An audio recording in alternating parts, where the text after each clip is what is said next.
Hello everyone, my name is Eric. I'm a limited licensed master social worker and psychotherapist. I've been working with children, youth, and adults for 10 years. Do you believe in astrology? To the closed-minded rationalist, the answer is certainly not. However, closed-mindedness and rationalism are typically two of the major conditions of the mind that stunt psychological health and growth. These rigid conditions are the fertile soil from which atheism, scientific rationality, and pure intellectualism grow, but these conditions of the mind, though not harmful on their own, generally coalesce into a type of psychology that is best described by Jungians as sensory-oriented. Sensory-oriented individuals, whether they be predominantly extroverted or introverted, rely primarily on their sensory functions as evidence for their experiences. They need to see it, touch it, taste it, smell it, and hear it to believe it. In contrast to an intuitive, who is more apt to leave open possibilities and accept that effects may be produced by more irrational causes, the sensory type has a very hard time with this. They struggle to see that the world outside of what they can prove for themselves is still yet possible. Jung said of these types, "The negative aspect of the sensation type is to get stuck in concrete reality." I'm not saying that if you don't believe in astrology, you're automatically a sensory-oriented person, but you know these kinds of people. They need objective evidence for everything. They simply won't take your word for it. But, like all psychological characteristics, it only takes a bit of inflexibility and rigidity to turn from healthy functioning to neurotic. And we've all met people who are completely unwilling to accept even the possibility that astrology has any realistic basis in science, often referring to it pejoratively as a pseudoscience. While astrology doesn't typically fall into a scientific framework that can be thought about and studied objectively, the irrational aspects of our experience cannot be fully explained by our rational or scientific methods. Sabine Hossenfelder, a theoretical physicist with a popular YouTube channel, wrote a book called Existential Physics, where she posits the idea that the potential for everything we understand as scientific to be incorrect is actually highly likely. She says that since we base our understanding of physics off of several hundred-year-old theories, the probability that those foundational theories are incorrect is pretty high. Not to say that Newton and Einstein were actually stupid scientists who got it wrong, but that they were only able to establish their theories based on the information and technology that was available to them at the time. The evidence has accumulated over the centuries, but has only strengthened the possibility that we have essentially created and substantiated evidence for theories that could be fundamentally wrong. This video is not about whether the foundational theories of physics are right or wrong. It's about whether or not astrology bears any relevance to the practice of psychotherapy. There are many people who consider themselves astrologers, intuitives, and open-minded enough to at least entertain the possibility, and that is the starting point for further exploration. Manly P. Hall writes in The Story of Astrology, "While criticism remains the profession of the uninformed, astrology will never lack defamers. Astrology, in all parts of the world, was not cultivated by the ignorant and superstitious, but by the great and learned. It is quite scientific to presume that the universe bestowed all of its intelligence upon man, leaving nothing but mechanical qualities of rotation and revolution to be distributed among the suns, moons, and stars, that race of giants which postulates the firmament. If human behavior is intelligent, why is not universal behavior also intelligent? If an insignificant mass of atoms could produce that Promethean soul of Abraham Lincoln, why would not a greater mass of atoms engender a still vaster spirit?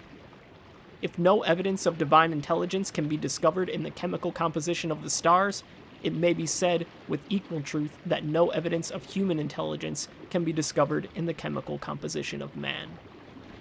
The ancient pagan belief that the stars were bodies of great beings, replete with wisdom, could properly be regarded as divine, is no more unreasonable or inconsistent with science that to maintain that hydrogen and oxygen, together with 13 other elements, when combined in the form of a college professor, are capable of propounding advanced problems in calculus. How a scientifically trained man can admit the possibility that ultraviolet rays from sunspots can produce financial panic, and in the same breath brand astrology as nothing better than a superstition of the ancients is striking testimony to the inconsistency of our higher education. If the sunspot can interpret itself in terms of crops, rabbit's fur, and tree rings, why should it leave no mark upon the moral life of man? In psychotherapy, we primarily abide by evidence-based practices such as CBT and its derivatives, which fundamentally exclude the notion of the unconscious. But in psychodynamic therapies, the unconscious, though only known theoretically and never proven with the senses, is the basis for the entire practice. Does that mean that this type of psychotherapy is unhelpful or untrue? Not in the slightest. Psychodynamic theory has proven itself as an evidence-based practice for 3/4 of a century at this point. The difference is how we determine evidence. And in psychotherapy, it is both objective and subjective, which is another reason that psychology has a replication crisis and why it is also referred to as a social science and not a hard science. In psychology and psychotherapy, we talk about signs and symptoms, and some students don't understand the difference right away. However, it is simple. Signs are objective and can be observed: body movements, affects, strange behaviors. And symptoms are subjective. They cannot be directly observed, but need to be taken with as much value as an objective sign. When a patient tells you that they're feeling depressed, you have to accept this despite not being able to prove it. You may see that they are disheveled, they may have a sullen or sad affect or facial expression, but you can't diagnose depression based on objective factors alone.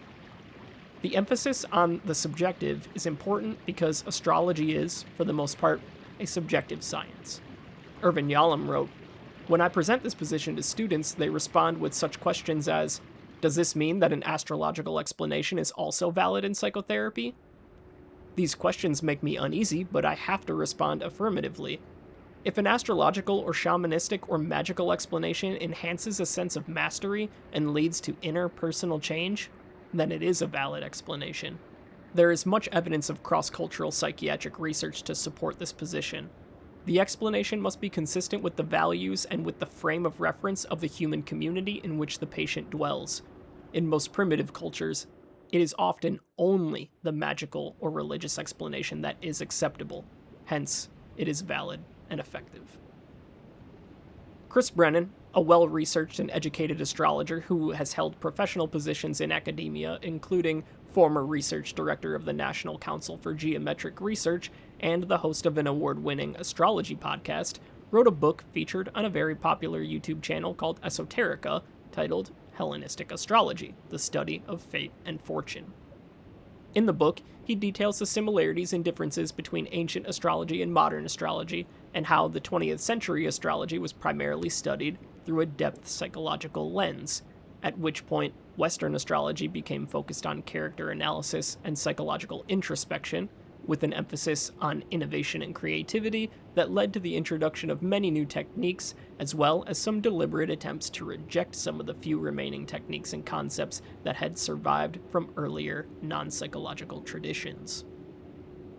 All of this is to say that when we factor in the cross-cultural values, individual subjectivity, and the occult origins of the unconscious, no, astrology and psychotherapy are not at odds, and one is certainly not out to disprove the other.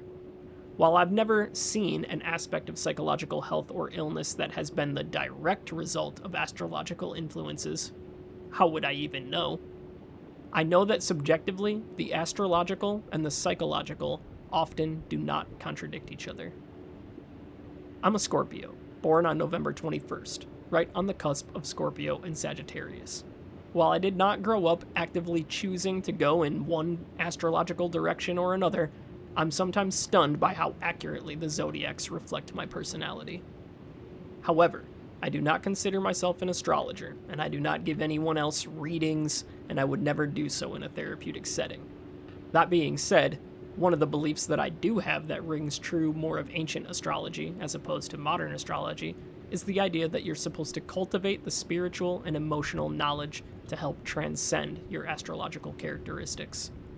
Many people will pin their narcissistic and malevolent character traits on the fact that they're such a Taurus, lol, which is not what astrology is for. The idea of astral projection from an ancient perspective was to ascend through the planetary spheres and shed your astrological characteristics to purify your soul and return back to the physical realm free from the binding influences of the stars. This means that the truly philosophic astrologers do not blame their negative attributes on the stars, but take responsibility for them and actively try to change them. This, in essence, is the practice of psychotherapy from an astrological perspective. So at the end of the day, it really doesn't matter how we get there.